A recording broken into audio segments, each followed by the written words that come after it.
Look at that, it's so cute. What's this? Analyze? Analyze? What the? Aw, cool, you guys, it actually is a Romanian word.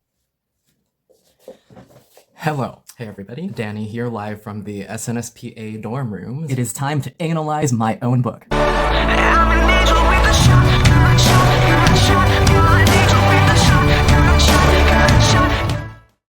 The video itself is for SNSPA. I love SNSPA and you cannot change my mind. That's right, this video is literally for school. Anything and everything for Romania. Okay, so. Hello, Daniel. Can I please tell you about this amazing Romanian product that an incredible, amazing Romanian professor gave to me? Dude, get off of my channel. Believe me, Daniel, this amazing lemon product made in Romania is amazing and it came from such a wonderful professor. Please let me tell you about this product. Get off my channel, I don't even know who you are. Okay. Can you stop talking, please? You know what, Daniel? He gave this to me for free anyway. You can have it. The door is that way. Okay, you guys, I'm not even sponsored by this company at all, but the professor who gave me this stuff is pretty cool, and it's pretty good stuff. Not sponsored, still advertising it. Still advertising Romania. Cope. I can confirm that Romanian lemons are real.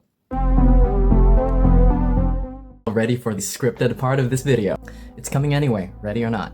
Welcome to the Overwoods.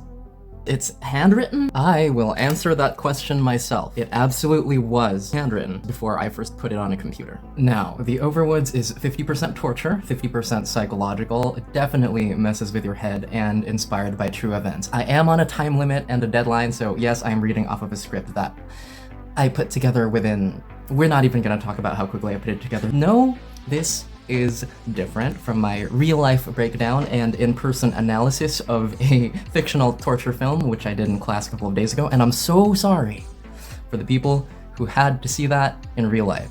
For the record, I'm apologizing. Okay? Let's go Romania. Ha! And quite honestly, thank God for school, because it forces me to make content. I'm not even kidding. So one of the original synopses for the book goes like this. It's still on some of the uploaded versions. I'm not gonna say more than that. I'm not gonna say more than that. Danny doesn't remember every single thing that's happened to him. The Overwoods, where you probably don't get brainwashed. Addiction of all kinds is probably not everywhere. And where you probably don't fall 500 floors to your death. The book was and is a fictionalized, quote-unquote fictionalized, and quote-unquote more entertaining and slightly pandering version of true and genuinely awful, terrible experiences that I had to endure at the hands of individuals, frankly, in the Philippines. Oh no, I just name dropped. Sue me for telling the truth. Whoops.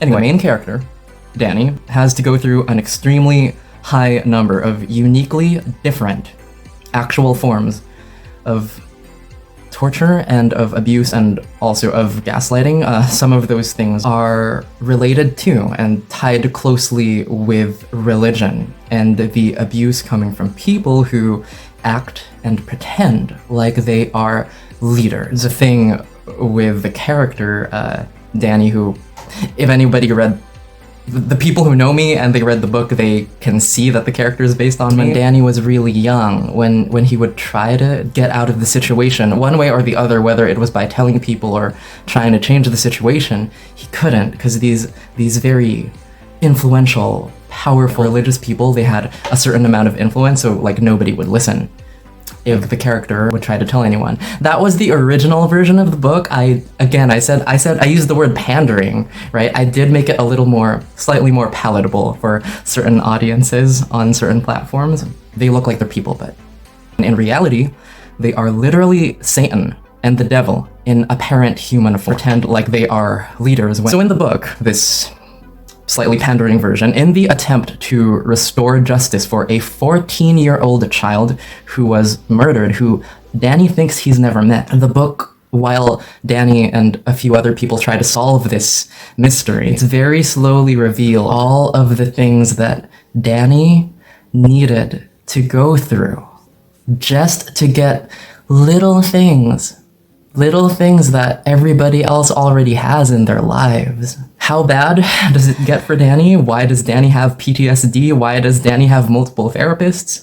Why was I able to write a book so long and in such vivid detail and 250 plus original songs? And I want to say like maybe 50 to 60 of them are references towards the book. Reference sing, right? I'm so clever. Reference plus sing because they're songs. Why am I making this video? Songs that are almost directly tied to it and referencing parts of the book, all of which are actually available to the public if you decide to go look at stuff that I've uploaded. If you've ever been under the thumb, and I'm not trying to be dramatic here, if you've ever been under the thumb, under the influence of somebody powerful who was abusing you so much, but lying to the rest of the world, like, we're not doing anything to this child, you will absolutely find some solace in the book. It is very introspective. I'm not going to spoil how it goes. You want to find out more? Have to go read the book. Bye!